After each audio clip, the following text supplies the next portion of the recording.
এবার এটা মিহি করে পেস্ট করে নেব। এবার এই কড়ার মধ্যে আমি দিয়ে দেবো সর্ষে পোস্ত বাটা। নমস্কার বন্ধুরা, আপনারা কেমন আছেন? আশা করছি সবাই খুব ভালো আছেন, আমিও ভালো আছি। আজকের আমি কড়াইশুঁটি দিয়ে একেবারে ইউনিক স্বাদের একটা রেসিপি শেয়ার করব।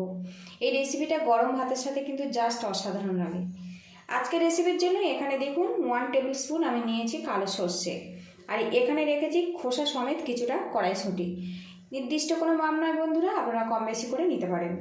প্রথমে আমি কড়াইশুঁটির খোসা থেকে কড়াইশুঁটিটা বের করে নেব। এখানে আমি 1 বাটি পরিমাণে শুঁটি নিয়ে নেব। আর বন্ধুরা, প্রতিদিনের মতো আপনাদের কাছে একটা রিকোয়েস্ট করছি, ভিডিও শুরুতে একটা লাইক দিয়ে দেবেন, আর চ্যানেলে নতুন হয়ে থাকলে চ্যানেলটিকে সাবস্ক্রাইব করে প্লিজ বন্ধুরা একটু সাপোর্ট করবেন, যাতে পরবর্তী সময় নতুন নতুন ভিডিও আপনাদের কাছে খুব সহজভাবে শেয়ার করতে পারি। সবগুলো কড়াইশুঁটি এইভাবে ছাড়িয়ে তারপর আপনাদের সঙ্গে আমি দেখা করছি। খোসা থেকে কড়াইশুঁটিটা আমি বের করে নিয়েছি, আর এখন কিন্তু প্রায় আমার বড় বাটির 1 বাটি পরিমাণে শুঁটি হয়েছে। এর মধ্যে জল দিয়ে ভালো করে ধুয়ে নেব। এখানে দেখুন বন্ধুরা, একটা মিক্সিং জার নিয়েছি, জারের মধ্যে কড়াইশুঁটিগুলো আমি দিয়ে দেব। আপনারা চাইলে কিন্তু শিলে পেস্ট করেও নিতে পারেন।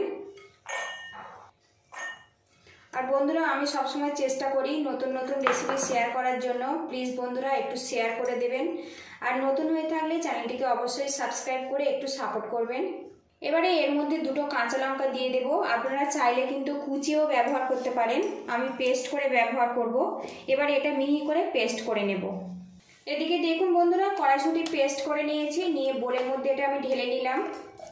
এবারে এর মধ্যে স্বাদ মতো লবণ দিয়ে দেব, সামান্য পরিমাণে জিরের গুঁড়ো দিয়ে দেব 1/2 চামচ পরিমাণে কালো জিরে। একসঙ্গে ফেটিয়ে নেব যাতে ফ্লাফিভাবে তৈরি হয়,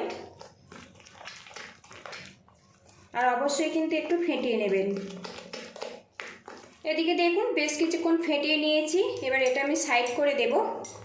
এদিকে একটা বোল নিয়েছি, এই বোলের মধ্যে দিয়ে দেব কালো সর্ষে, দিয়ে দেব 1 টেবিল স্পুন পোস্ত, দিয়ে দেব 2টো শুকনো লঙ্কা। শুকনো লঙ্কার পরিবর্তে আপনারা কিন্তু গুঁড়ো লঙ্কাও ব্যবহার করতে পারেন। এবার এগুলো একসঙ্গে মিহি করে পেস্ট করে নেব। এদিকে সর্ষে পোস্ত আমি শিলে পেস্ট করে নিয়েছি দেখুন, আর একদম কিন্তু মিহি করে পেস্টটা বানিয়ে নিতে হবে। এদিকে একটা কড়া গরম করে নিয়েছি, এর মধ্যে দিয়ে দেবো সরিষার তেল, আর আজকের পুরো রান্নাটা আমি সরিষার তেল দিয়ে বানাবো। তেলটা ভালো করে গরম করে নেব, আর কড়ার চারিদিকে ভালো করে লাগিয়ে নেব। আর বন্ধুরা, বিভিন্ন রকম সবজি দিয়ে নিরামিষ রেসিপি, সহজ সহজ নাস্তার রেসিপি আমার চ্যানেলে অলরেডি শেয়ার করা আছে, আপনারা চাইলে একটু ঘুরে আসতে পারেন। এদিকে দেখুন তেলটা কিন্তু বেশ ভালো মতো গরম হয়ে গেছে। এখানে যে কড়াইশুঁটির পেস্ট আমি মিক্স করে রেখেছিলাম, এর মধ্যে ছোট ছোট বড়া আকার করে আমি ভেজে নেব। খুব কিন্তু বড় করব না, একটু ছোট ছোট করে বড়াগুলো বানিয়ে নেব আমি। তো আমি এই রকম শেপ দিয়ে বড়াগুলো রেডি করছি।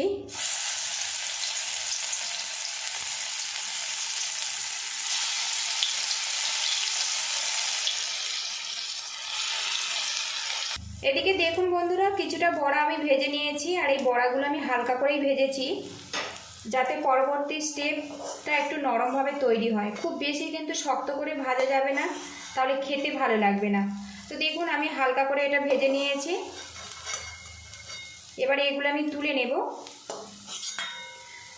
প্রথম ব্যাচেরগুলো বড়াগুলো আমি তুলে নিচ্ছি, আরও কিছুটা আমার মিশ্রণ রয়ে গেছে, এগুলো আবারও একইভাবে আমি ফ্রাই করে নেব। আর বন্ধুরা, আমি এখানে কিন্তু শুধুমাত্র পেস্ট দিয়েই কিন্তু বড়াগুলো বানিয়েছি, আপনারা কিন্তু চাইলে সামান্য বেসনও ব্যবহার করতে পারেন। কড়ার মধ্যে আরও একটু তেল দিয়ে দিলাম, বাকি বড়াগুলো আমি একইভাবে ফ্রাই করে নেব। আর এই বড়া ভাজার থেকে এখন কিন্তু খুব সুন্দর একটা গন্ধ বেরিয়ে আসছে। এদিকে দেখুন বন্ধুরা, সবগুলো বড়া কিন্তু আমার ভাজা হয়ে গেছে, গ্যাস রেটটা বন্ধ করে দেব, দিয়ে এই বড়াগুলো আমি তুলে নেব। আর বড়াগুলো দেখুন কি সুন্দরভাবে এগুলো রেডি হয়েছে, আপনারা চাইলে কিন্তু গরম ভাতে এইভাবেও পরিবেশন করতে পারেন। তো দেখুন বন্ধুরা, সবগুলো বড়া কিন্তু আমার রেডি হয়ে গেছে, আর লুকিংটা দেখুন কত সুন্দরভাবে এটা রেডি হয়েছে।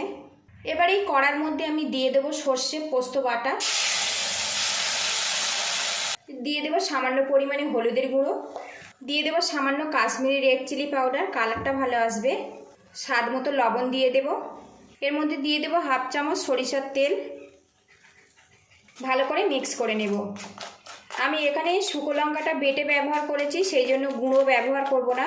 আর বন্ধুরা, কড়াইশুঁটি কিন্তু বেশ মিষ্টি লাগে, সেই জন্য চিনি ব্যবহার করব না। আপনারা চাইলে কিন্তু সামান্য চিনি অ্যাড করে দিতে পারেন। ভালো করে মিক্স করে নিয়েছি। এর মধ্যে 1 বাটি পরিমাণে জল দিয়ে দেব। আপনারা যতটা গ্রেভি পছন্দ করবেন সেই মতো কিন্তু জলটা দিয়ে দেবেন। এবার এগুলো ভালো করে মিক্স করে নেব। আমি এখানে কড়াতে বানাচ্ছি, আপনারা চাইলে টিফিন বক্সের মধ্যে দিয়েও কিন্তু এই রেসিপিটা বানিয়ে নিতে পারেন। আর এই সময় লবণটা অবশ্যই চেক করে দেবেন।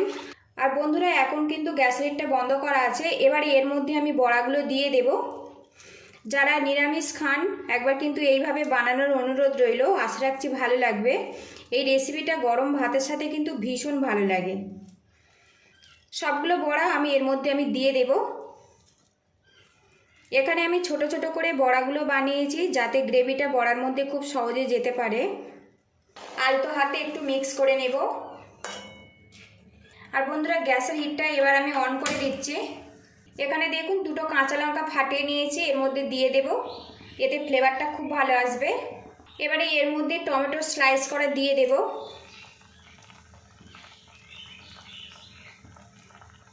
এদিকে দেখুন গ্রেভিটা কিন্তু হালকা করে ফুটতে শুরু করেছে।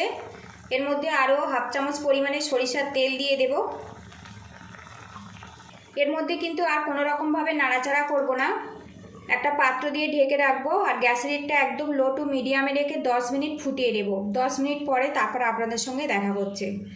ঢাকনাটা খুলে নেব। আর এখন দেখুন বন্ধুরা, সাইড থেকে তেলটা কিন্তু বেশ আলাদা হয়ে গেছে। সর্ষে দিয়ে কড়াইশুঁটির এই রেসিপিটা পুরোপুরি আমার কমপ্লিট হয়ে গেছে। খুব বেশি কিন্তু গ্রেভি থাকবে না, একটু মাখা মাখা অবস্থাতে নামাতে হবে। এই অবস্থাতে আমি গ্যাসের হিটটা বন্ধ করে দেব। আর এটা কিন্তু খুব বেশি নাড়াচাড়া করা যাবে না, আলতো করে এটা নামিয়ে পরিবেশন করতে হবে। এটা খুবই নরম আর সফটি। আর বন্ধুরা, আজকের এই রেসিপিটা যদি ভালো লাগে তো প্লিজ বন্ধুরা একটু শেয়ার করে দেবেন। আর চ্যানেলে নতুন হয়ে থাকলে চ্যানেলটিকে সাবস্ক্রাইব করে একটু পাশে থাকবেন। টমেটোটা দেখুন বেশ ভালো মতো কিন্তু সিদ্ধ হয়ে গেছে। এই রেসিপিটা কিন্তু গরম ভাতের সাথে খুবই ভালো লাগে। নিরামিষ দিনে এইভাবে বানানোর অনুরোধ রইল। বাড়িতে যদি এইভাবে বানান তো অবশ্যই কমেন্ট বক্সে জানাবেন। পুরো ভিডিওটির সঙ্গে থাকার জন্য আপনাদের অসংখ্য ধন্যবাদ। ভালো থাকবেন, সুস্থ থাকবেন। দেখা হবে নেক্সট ভিডিওতে। আর বন্ধুরা, এখন কিন্তু খুব সুন্দর একটা গন্ধ বেরিয়ে আসছে।